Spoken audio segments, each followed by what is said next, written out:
Cinema மாயை என்பது மின்னல் போல மறையக்கூடியது. ஆனால் இங்கிருந்து டெல்லிக்கு போகிறார், சிபிஐ அலுவலகத்திற்கு போகிறார். சிபிஐ அலுவலகத்தில் முறையாக விசாரித்து உண்மையாக விசாரித்திருந்தால் காரிலே 2 கைகளையும் வெளியே நீட்டி அவர் மேலே நின்று கொண்டு, சினிமா மாயை என்பது மின்னல் போல மறையக்கூடியது.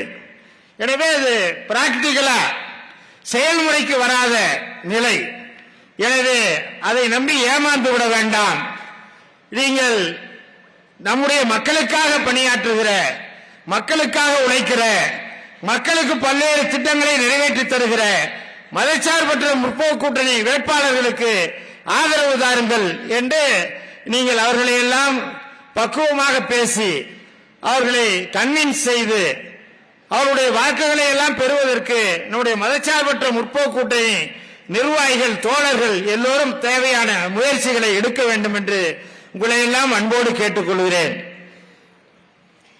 மேலும் இன்றைக்கு ஒரு நடிகர் கட்சி அவர் கூட்டணிக்கு அழைக்கிறார்கள் என்று ஒரு தவறான தகவல். அவர் இங்கிருந்து டெல்லிக்கு செல்லுகிறார் சிபிஐ விசாரணை என்று. சிபிஐ விசாரணைக்கு நாமே நம்ம மீது ஒரு காவல் நிலையத்தில் புகார் இருந்தால் விசாரணைக்கு செல்லுகிற போது ஒரு அச்சத்தோடு போவோம். என்ன விசாரிக்கிறார்களோ என்று தெரியாது, நமக்கே ஒரு அச்சம் இருக்கும். ஆனால் இங்கிருந்து டெல்லிக்கு போகிறார், சிபிஐ அலுவலகத்திற்கு போகிறார், 2 நாட்கள் விசாரணை நடத்துகிறார்கள், 2 முறை போகிறார். அவர் அலுவலகத்திலிருந்து வெளியே வருகிற போது அவருடைய காரிலே 2 கைகளையும் வெளியே நீட்டி அவர் மேலே நின்று கொண்டு ஒரு ஆர்ப்பாட்டத்தோடு வருகிறார். சிபிஐ அலுவலகத்தில் முறையாக விசாரித்து உண்மையாக விசாரித்திருந்தால் அவர் அந்த மகிழ்ச்சியோடு வருவாரா? இல்லை. அவர் அமித்ஷாவோடு கூட்டணி, மறைமுகமான கூட்டணி, மோடியோடு கூட்டணி. ஆனால் தேர்தலிலே நீ தனியாக நின்று தேர்தலிலே மதச்சார்பற்ற முற்போக்கு கூட்டணி கட்சிகளுக்கு விழக்கூடிய வாக்குகளை நீ பிரித்து கொடு.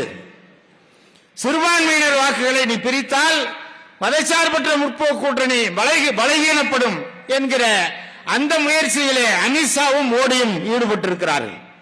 எனவே நாம் எச்சரிக்கையாக இருக்க வேண்டும் என்று இந்த நேரத்தில் உங்களை எல்லாம் அன்போடு கேட்டு கடுமையாக உழையுங்கள். இன்னும் 24 நாட்கள் தான் இருக்கிறது. ஓயாது உழையுங்கள்.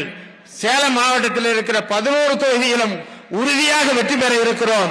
உங்களுடைய உழைப்பை தாருங்கள், தாருங்கள், தாருங்கள் என்று கேட்டு இந்த சட்டமன்ற தொகுதியை பொறுத்த வரைக்கும் உங்களுக்கெல்லாம் பணியாற்றக்கூடிய ஒரு தொண்டனாக, ஒரு சேவகனாக இருந்து உங்களுக்காக பணியாற்றுவேன் என்கிற அந்த உறுதியை உங்கள் பாத மலர்களை தொட்டு வணங்கி உறுதியளித்து நிறைவு செய்கிறேன். நன்றி, வணக்கம்.